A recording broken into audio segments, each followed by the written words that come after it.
Hello everyone, I hope you people are doing well, and I also hope that you people saw the previous video in which we discussed about the parts of the plant along with their functions. So in today's video we will talk about the classification of plants and discuss about the first two categories, that is trees and shrubs, in a bit detail. So let's get started. Now before we start, I want to ask you one question. Look at this picture. Do all the plants look the same? The answer is no. There are many different kinds of plants around us. They are of different shapes and sizes. Some plants are big and some plants are small.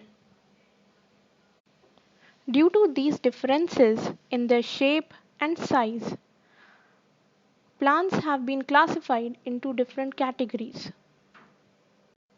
Now let us study about these different categories in detail. So first we will discuss about trees. Big plants are called trees. They have a very hard woody stem which is called a trunk. Trees grow very tall. We see many branches of a tree coming out from its trunk.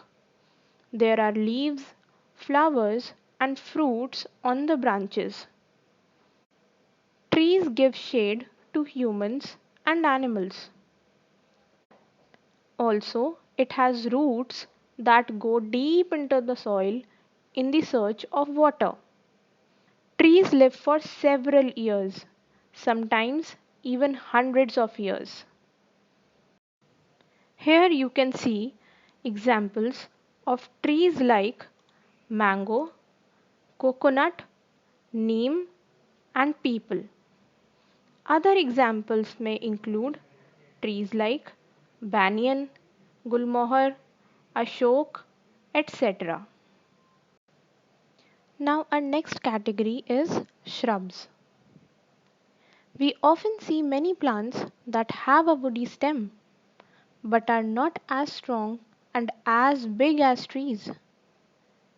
These plants look like bushes with many branches. Such plants are known as shrubs. Shrubs usually have thin, woody stems which are branching off near the ground. Also, shrubs live for a few years only.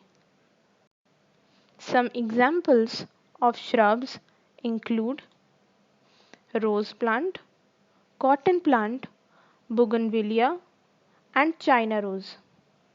These are the commonly known shrubs that we see around us. So this was all for today. Your homework is you have to read the topic from the book and draw two herbs and two shrubs in your notebook along with their names.